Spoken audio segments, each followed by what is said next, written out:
La primera razón es porque el niño está creciendo. Y así como la leche le hace crecer el cuerpo, la educación hace que su alma crezca. Y crezca en su inteligencia. Una persona inteligente es más libre. No subestimen el valor de la educación, porque una persona que no está educada va a tener una vida mucho más difícil que una persona que está educada. Una persona educada sabe lo que es un microbio, sabe lo que es una bacteria, sabe cuáles son los métodos para cuidar su salud. Una persona educada entiende cómo comportarse en la sociedad, conoce las leyes. Una persona educada siempre va a vivir mejor que una persona que no está educada. Una persona que no está educada no conoce las leyes de la psicología, no tiene inteligencia emocional, reacciona de maneras más primitivas, tiene respuestas más primitivas ante la adversidad, y siempre la educación te hace más libre, porque el que tiene más información tiene más capacidad y tiene más disponibilidad de datos para tomar una buena decisión. El que no está informado está determinado a hacer lo que acostumbra a hacer y tiene reacciones más primitivas. Bien, entonces no hay que subestimar el rol de leer un libro. Leer un libro te va a hacer una persona más libre, más elegante, más fina, más sutil, más interesante. Entonces vas creciendo como persona. Educarse es hacerse cada vez más humano, es decir, perfeccionar aquellas cualidades que el Creador nos ha dado en el nacimiento.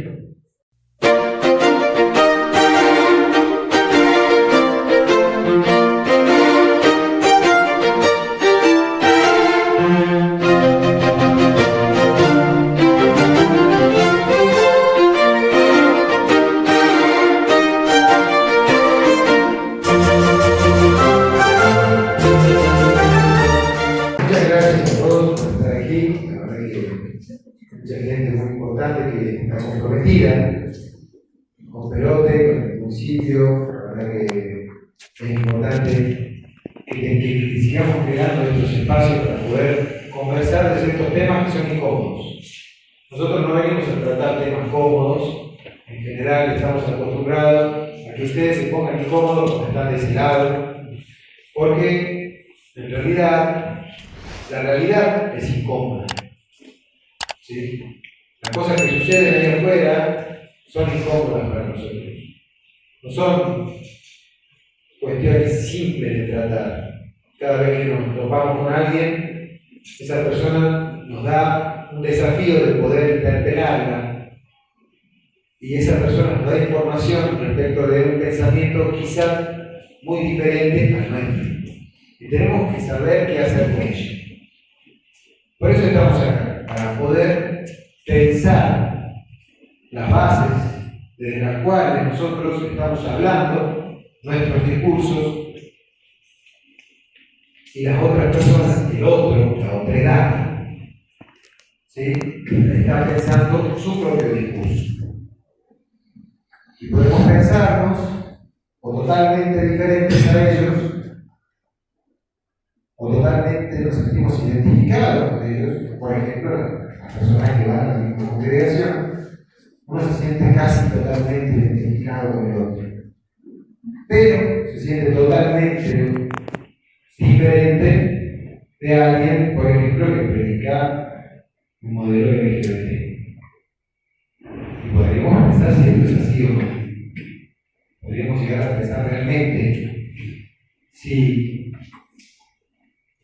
con la otra persona con la que yo estoy manejando, me estoy interpelando, con la cual comparto la sociedad, me guste o no me guste.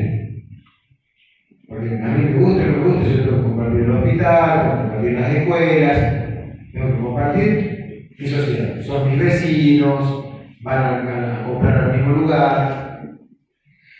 Y a partir de esa premisa, de esa interacción obligatoria que nosotros tenemos con las otras personas, tenemos que pensar si esa persona es o totalmente diferente de mí, y en ese caso, lo totalmente otro es no solamente irreconciliable, sino que no se pierde todo tipo de comunicación. Yo no puedo entender al otro, y el otro no puede entenderme a mí.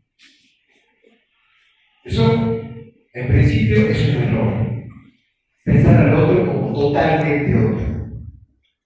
Porque todos compartimos un núcleo común, una misma antropología y una misma dignidad. Y a partir de ahí es donde nosotros venimos a hablar. Desde la misma humanidad que compartimos todos.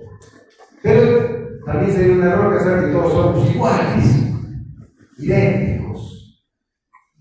Y pensarnos a todos como idénticos e iguales también tiene la problemática muy precisa de que estamos siempre segmentando nuestro grupo, es decir, buscando a aquellos que son iguales a mí.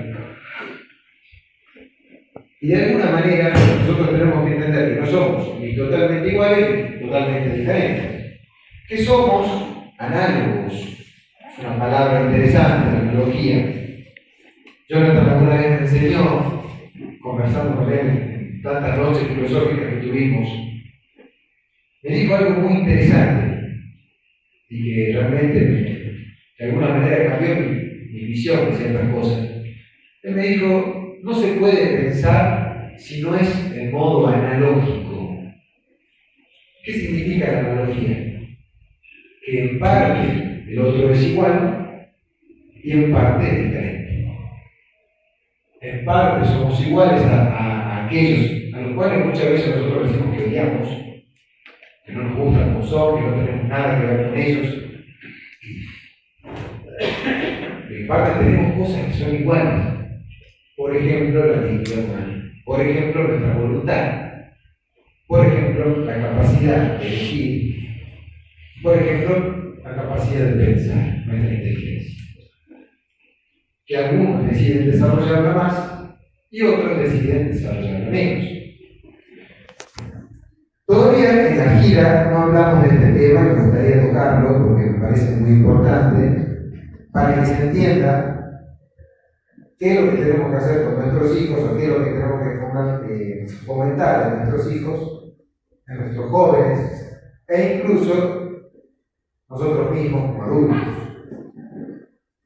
Todos los sectores tenemos que intentar de alguna manera construir una inteligencia la cual nosotros hoy carecemos y no incluye.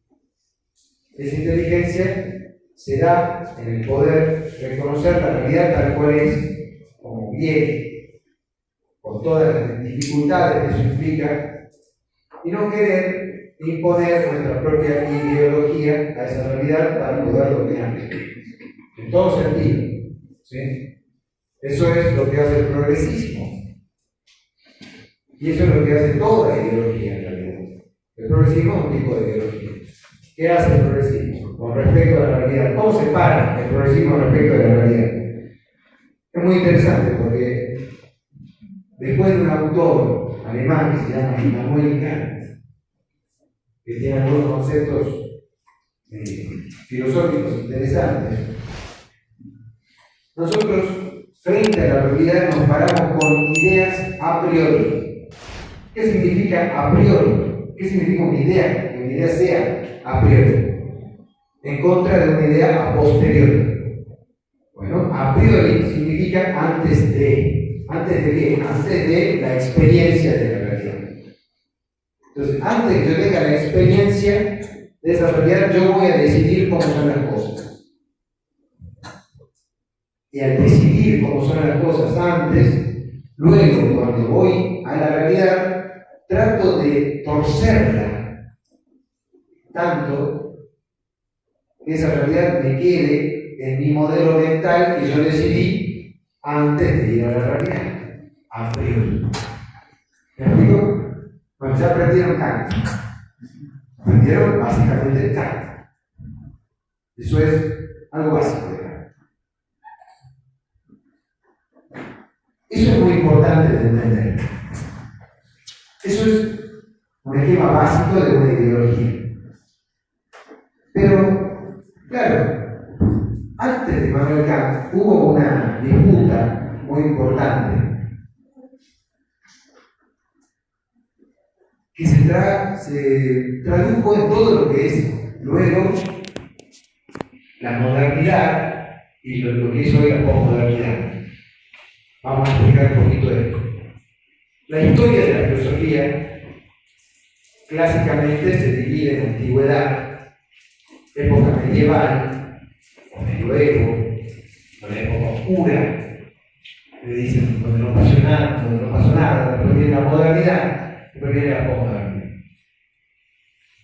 En la época clásica, griega, hay autores como Platón, Aristóteles, Sócrates, Pitágoras, ¿sí? Muchos autores que quizás uno haya sentido nombrar. Ahí se desarrolló, digamos, hay un autor que dice: la historia de la filosofía es un pie de página de todo lo que pensó Platón y Aristóteles.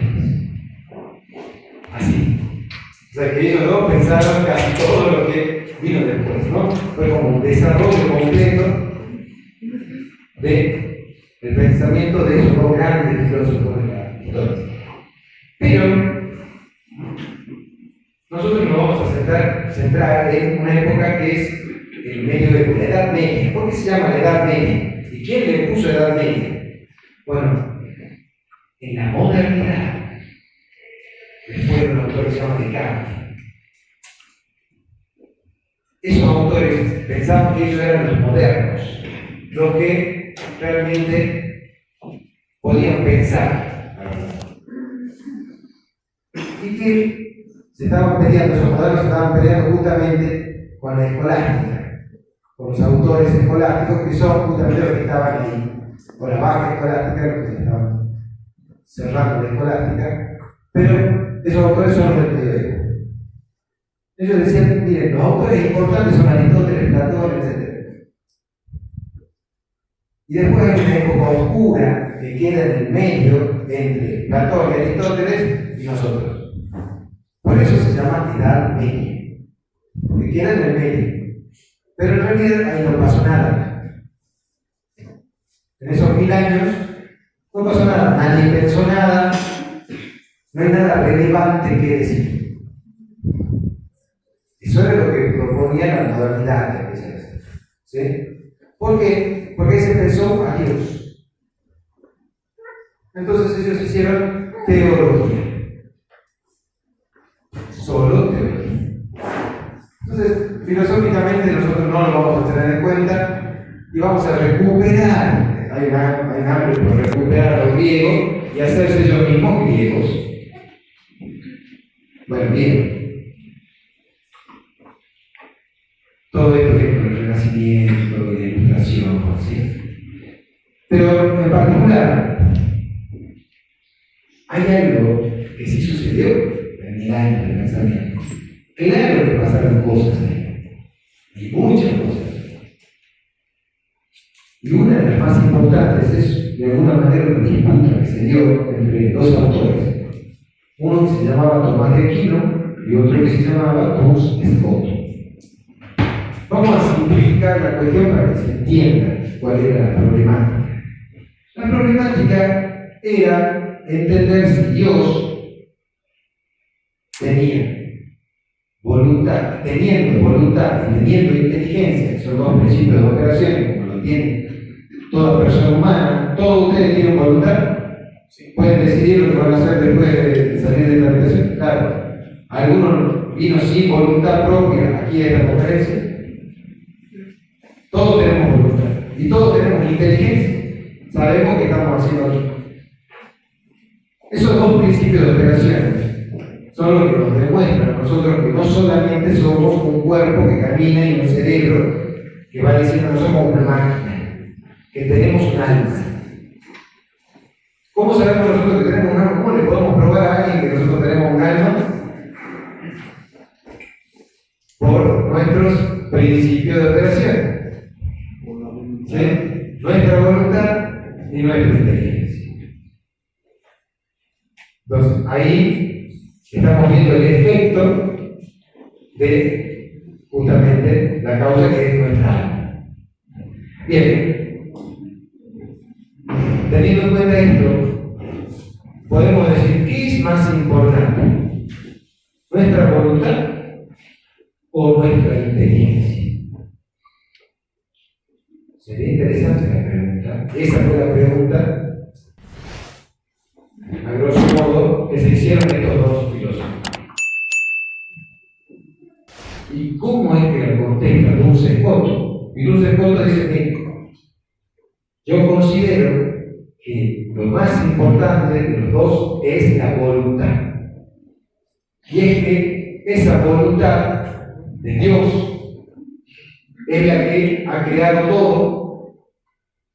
Y no es que Dios no tiene inteligencia, pero entre las dos va a primar la voluntad de Dios. Entonces, cuando se pregunta ¿qué cosa es buena? ¿Lo que es en sí mismo bueno o lo que Dios quiere que sea bueno? ¿Dice? Lo que Dios quiere que sea bueno. Entonces, algo es bueno porque Dios lo quiere. ¿Sí? Es interesante.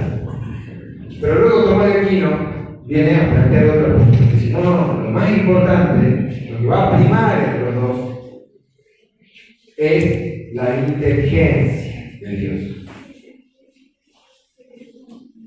Las dos cosas son importantes, pero la inteligencia es fundamental. Aquí. Entonces, para que algo sea bueno, tiene que ser querido o algo es querido porque es bueno. Esa sería la pregunta. De nuevo, algo es querido porque es bueno o es bueno porque es querido. ¿Quién dice que algo es querido porque es bueno? Levante la mano. ¿Quién dice que algo es querido porque es bueno? 3 personas. Bien. ¿Y qué es bueno porque es querido? ¿Quién dice? Levante la mano. ¿Por qué? Bueno, lo que dice es que algo es bueno porque es querido, le está dando a la voluntad la primacía. Está siendo voluntarista. ¿Sí? Escogido. Pero si alguien dice que yo quiero algo porque eso es bueno, no es que yo lo estoy transformando en bueno, es que eso es bueno en sí mismo. Y eso depende, ese sí mismo depende de la inteligencia de Dios. ¿Me explico? Y ahí está justamente el kit de la cuestión. Que hay cosas que son buenas en sí mismas. Por ejemplo, el orden natural. Y si el orden natural le ha puesto Dios, esto estamos haciendo filosofía y teología de la Edad Media. Porque este orden natural que nos dio Dios, nosotros podemos pensar en que tenemos un derecho natural a ciertas cosas. ¿Sí? Entonces, si nosotros pensamos que hay un orden natural, podemos reconocer un derecho natural a, por ejemplo, una vez que me ha sido otorgada la vida, seguir viviendo. ¿Existe ese derecho natural? Claramente. ¿Por qué? Porque tenemos un orden natural que se da en la inteligencia de Dios. ¿Ven cómo todo va haciendo una cosa que lleva a la otra? Y eso se llama ius naturalismo. El ius naturalismo es la postura jurídica de que hay ciertas cosas, hay ciertas normas jurídicas que no están disponibles para que nosotros podamos legislar en contra. Hay cosas que no están disponibles. Algunas cosas, no todas, pero algunas cosas, hay ciertos temas que nunca van a estar disponibles. Por ejemplo, la vida, el derecho a seguir viviendo. ¿Sí? Porque como dice Jonathan siempre, dice Miquel Buser y otros, la vida es el hecho y el derecho es a seguir viviendo. No tenemos derecho a la vida porque no somos un ente existente. No podemos tener derechos, no existimos. Pero una vez que existimos, ya tenemos vida. Entonces, el derecho es a seguir viviendo. ¿Sí? ¿Se entiende? Bien. Y ahí vamos nosotros trabajando esto del justnaturalismo. ¿Por qué trabajamos el justnaturalismo? Porque también, por otro lado, existe lo que es el justpositivismo. ¿Qué significa justpositivismo? Positivismo viene del positivo, de lo que está puesto. ¿Y quién pone las leyes cuando son escritas? El hombre. El hombre. Estamos hablando de derecho, ¿sí? El hombre viene y pone la ley. Entonces hace una constitución, hace un código civil, hace un código penal, hace leyes de aborto, hace leyes de eutanasia, ¿o no? ¿Sí? Todo eso está puesto por alguien, por el hombre. ¿Y qué dice el justpositivismo? Todo está disponible para que yo pueda legislar. Y lo que vale porque yo lo he puesto ahí. Está escrito. ¿Y qué sucede cuando nosotros somos justpositivistas? Bueno, sucede lo que ustedes se imaginarán que pasó, por ejemplo, en Alemania nazi, en la Segunda Guerra Mundial. No era delito matar judíos, porque estaba escrito. Estaba escrito que podían matar judíos. ¿Sí? ¿Qué pasó? Pasó que luego se hicieron los juicios de Nuremberg. Y en los juicios de Nuremberg, los justpositivistas no podían salir a condenar a la cúpula nazi y a todos los nazis. ¿Por qué no? Porque ellos entendían que ellos no habían hecho nada malo. ¿Y por qué no habían hecho nada malo? Porque estaban amparados bajo la ley escrita. Y si estaban amparados bajo la ley escrita, estaba bien, era válido, no había delito. ¿Y por qué nosotros sabemos que sí hay delito? Que no se puede meter en la cámara de gas 6 millones de judíos. ¿Por qué? Porque nosotros naturalmente abogamos por el justnaturalismo. Porque entendemos que hay un orden natural y hay cosas que no están disponibles en legislar. Porque tienen derecho a seguir viviendo. Exactamente, pero eso es de manera natural. ¿Se va entendiendo? Estos son los temas que Jonathan trabaja en el libro Brillante. Estos son los temas que nosotros necesitamos comprender. Y ahora nos vamos a poner bien tomistas. ¿Por qué bien tomistas? Porque dijimos que la inteligencia va a primar sobre la voluntad. Nada puede ser querido por nosotros si antes previamente no es conocido. De nuevo, nada puede ser querido por nosotros si previamente no es conocido. Y si nosotros no conocemos de lo que estamos hablando, ¿cómo podemos querer el bien o el mal? Si nosotros no nos sentamos a pensar, no vamos a buscar autores y libros que nos digan, a reflexionar, que nos inviten a la reflexión, como hace acá Jonathan, que nos presenten autores, más de 20 autores directamente y más de 50 indirectamente, tratados, o más, diría yo.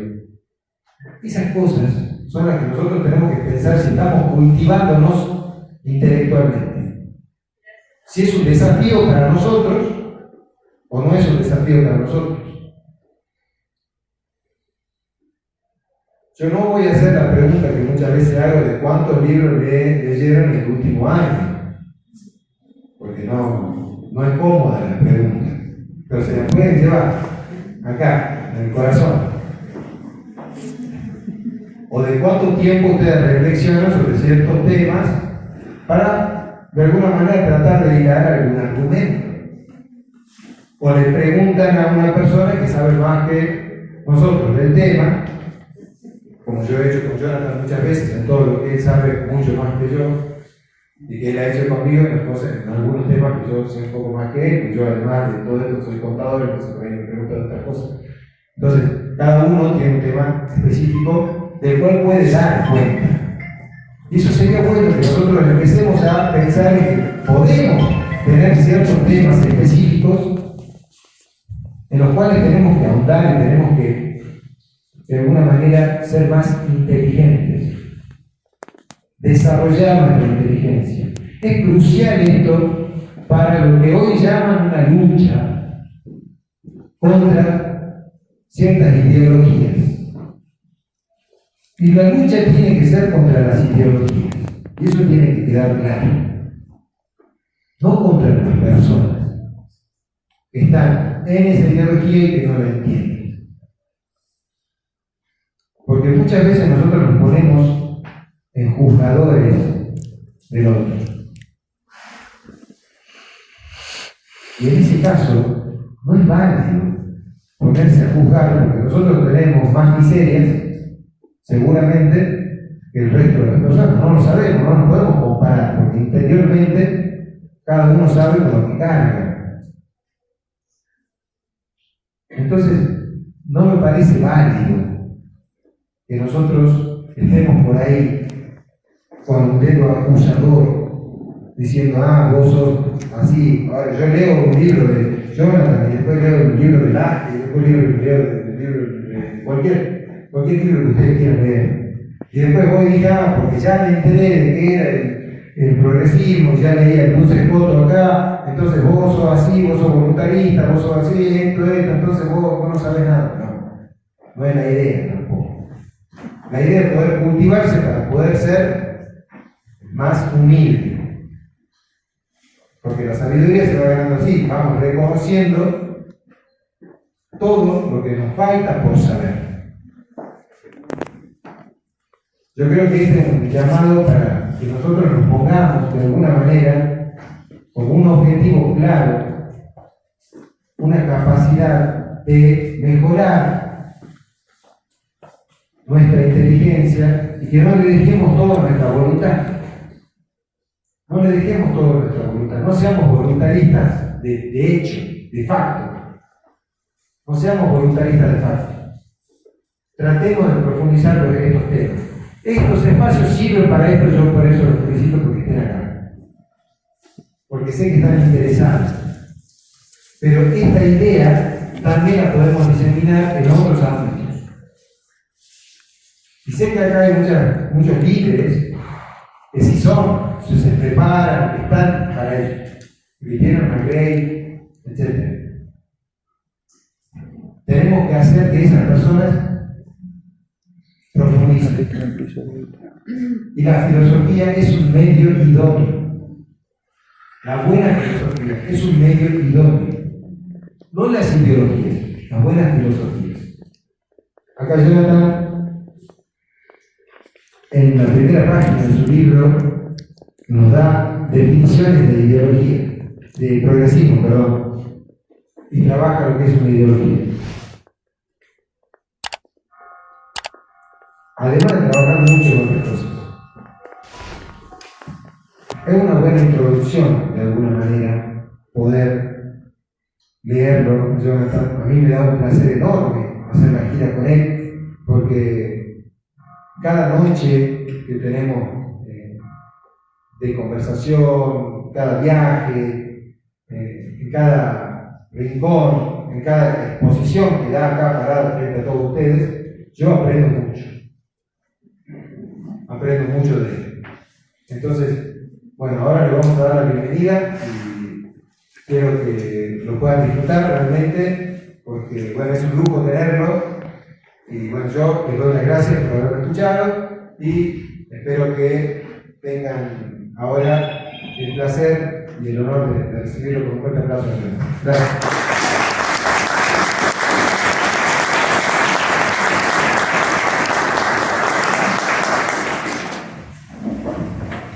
Buenas tardes, ¿cómo les va?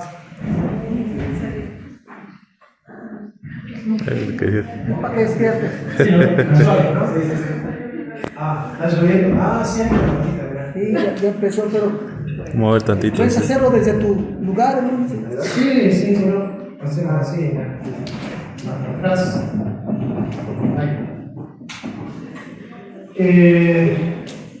Bueno, uno cuando hace una gira se va enterando de cosas que van pasando en los distintos países y eso hace que tengamos una cierta ventaja, los que hacemos giras, que los que están leyendo solo Platón en su casa, ¿no? O Ionesco o Marionesco, ¿no? Así filósofos que nadie conoce.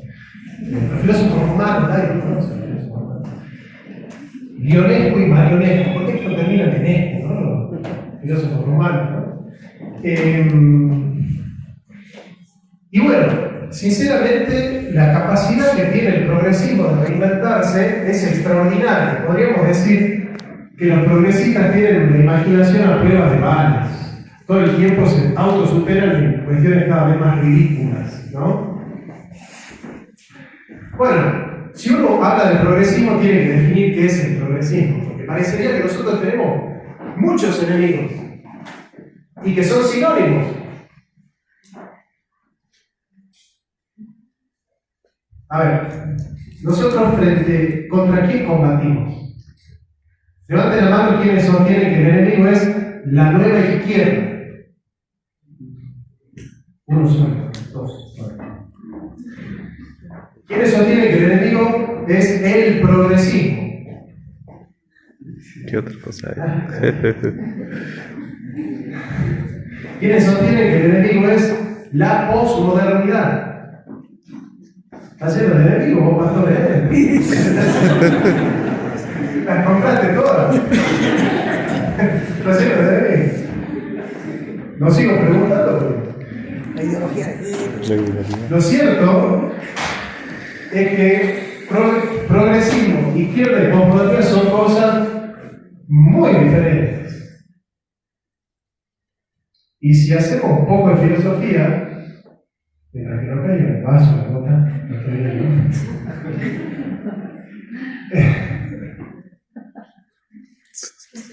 Está transpirando el techo. Progresismo y posmodernidad son cosas contrarias. Y si al final tengo tiempo, les explico. Pero yo les voy a hacer un análisis acerca de la educación. ¿Por qué tenemos que hablar de los niños y los adolescentes y lo que es la educación? La palabra educación viene de la palabra educere. Educare, educere. Ducere significa comer. Entonces, educar significa dar de comer. De hecho, la palabra alumno no viene de alumen, que significa el que no tiene luz. Esta etimología de alumno como aquel que no tiene luz es un invento de la Pilar Sordo. No sé si la conocen. ¿No? Es una psicóloga chilena que saca muchos libros. Bueno, y ella inventó esa idea de que alumno viene de a, que significa no, y lumen, que significa luz. Entonces alumno vendría a ser el que no tiene luz. Y eso es muy despectivo, decirle a Totó, vos no tenés luz, sos un oscuro. Entonces, no digas alumno. Le dicen, viste que los pedagogos siempre están a la moda, ahí no saben qué cambiar, qué palabra cambiar para hacer pensar que su episteme progresa. Entonces, como el episteme no progresa, entonces dicen, no diga alumno, profesor, diga estudiante nomás. Yo fui a rendir un concurso de filosofía y de educación en terciario en Argentina. Y una pedagoga me dice, profesor, acá usted en el proyecto pone alumno, no se dice alumno. ¿Por qué? No, porque alumno significa el que no tiene luz. ¿Y de dónde sacaron eso? Le digo. No, pero es que así es en latín. ¿Pero vos sabés latín? Le digo. No, me dice. Vamos, yo sí sé latín. Y eso no significa alumno. Alumno viene de algo. que significa comer, de ahí viene la palabra alimento. Alumno es el que se está alimentando. La palabra educación, alumno, estudiante, todo tiene que ver con alimentarse por dos razones. La primera razón es porque el niño está creciendo. Y así como la leche le hace crecer el cuerpo, la educación hace que su alma crezca. Y crezca en su inteligencia. Una persona inteligente es más libre.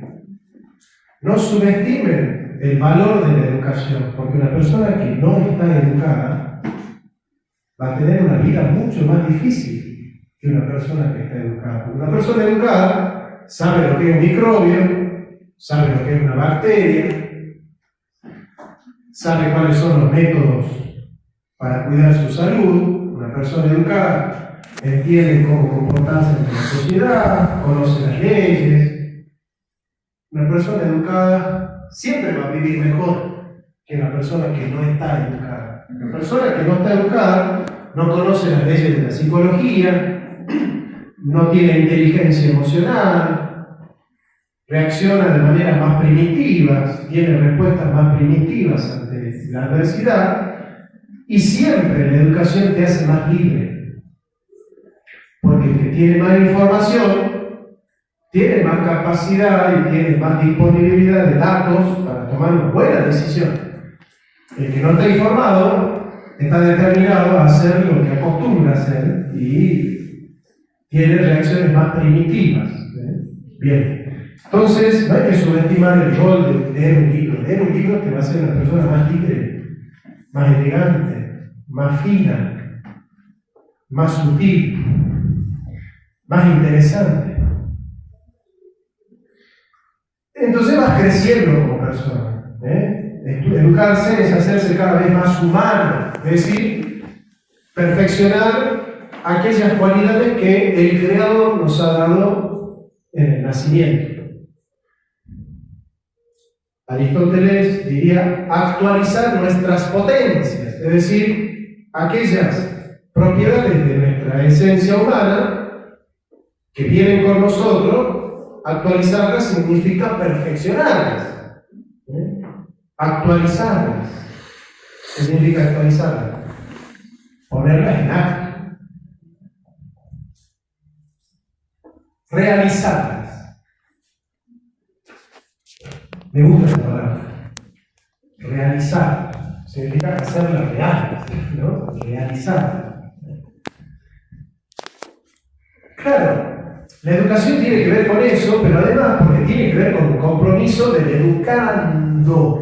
Nosotros tenemos educador, que es el que enseña, y educando, que es el que aprende. Pero esa relación pedagógica tiene dos cualidades. Es libre, pero asimétrica. Libre, pero asimétrica. ¿Por qué es libre? Porque si el educando, es decir, aquel que está siendo educado, no quiere ser educado, no va a ser educado. Si yo a ustedes les enseño, pero ustedes en vez de escucharme, están chateando con el WhatsApp, están viendo Facebook, viendo fotos en Instagram, o pensando en el Chavo del 8, estoy en México, siempre quise conocer el país.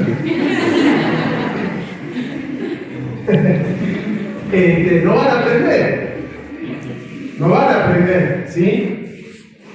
Entonces, ¿cómo van a aprender ustedes? Queriendo aprender. El que quiere aprender, puede aprender. Si ustedes no quieren aprender, no van a aprender. Entonces, yo puedo ser el mejor filósofo del mundo. Pero si vos no querés aprender, que yo sea el mejor filósofo del mundo no va a servir de nada. Vos no podés salir y decir, che, estuve con el mejor filósofo del mundo. ¿Y qué aprendiste? No, nada, pero estuve con él, me saqué una foto. Bueno, no, porque la sabiduría no se contagia. No es por roce, no es por homeostasis, no es por ósmosis. ¿Se entiende? Tiene que haber una voluntad de aprender para que el educando aprenda. Y esto es como el médico. Vos podés ir al mejor médico del mundo. El médico te va a prescribir la receta, el medicamento y la dieta o lo que vos tenés que hacer. Ahora, si vos no haces la dieta, si no tomas el medicamento, si no haces los ejercicios, ¿y de qué te sirve pagarle al mejor médico de todos? Entonces, ciertamente, el profesor hace lo que tiene que hacer, pero hay algo que le toca al alumno. Pero hay un filósofo brasileño que se dedicó mucho a la pedagogía e inventó la categoría de la pedagogía de la liberación. ¿Cómo se llama? Pedagogía de la liberación. ¿Cómo se llama? ¿Qué dijeron? ¡Ah! No, ya lo dije, yo no lo dije. Claro, no, yo sí la escuché. ¿Cómo se llama ese filósofo? El que inventó la pedagogía de la liberación en Brasil.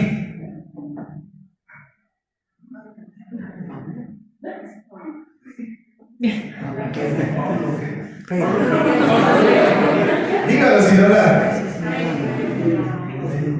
Pablo Freire, ¿sí? ¿Sí o no? Bien. No, Pablo Escobar, no. Ese. Otro tipo de pedagogía. Sí, la pedagogía armamentista.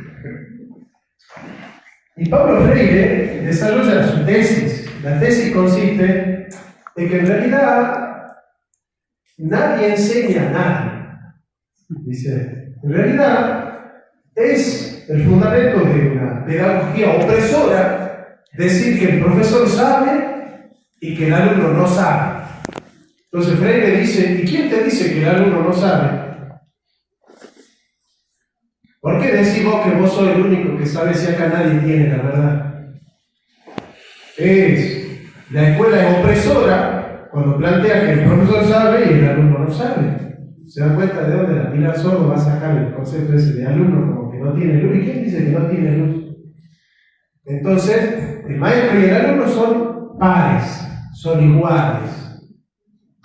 Lo que hace el maestro es orientarlo al alumno, pero no es que le enseñe si el maestro no sabe más que el alumno. Cuando yo escuché a una profesora mía decir eso, le dije, bueno, entonces usted devuélvame la cuota de la matrícula de la universidad. Yo quiero que me enseñe alguien que sabe más que yo. Si yo sé igual que usted, ¿para qué vengo acá entonces? Yo vengo para que me enseñe lo que yo no sé. Es normal, es deseable y es bueno que en una sala de matemática sepa más de matemática el profesor que el alumno. Y en una sala de derecho sepa más el profesor de derecho que el alumno. Sería una vergüenza. Ahí está, mamá que viene para acá. El plato, ¿no? El Sí, plato. hicimos bien. Hicimos bien. Che, pastor, esta es la segunda, ¿no? Sí. Ya la tercera ya no es casualidad, ya hay un mensaje. Nosotros enemigos. Bueno.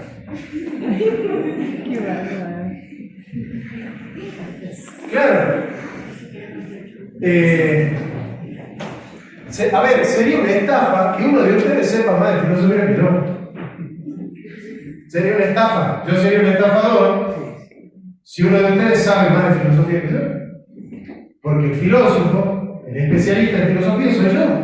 Entonces es normal que yo sepa más de filosofía y que él sepa más de economía, porque él es economista y yo soy filósofo. Es normal. Yo no me siento mal de que él sepa más de economía que yo. Y él no se siente mal de reconocer que yo sé más de filosofía. No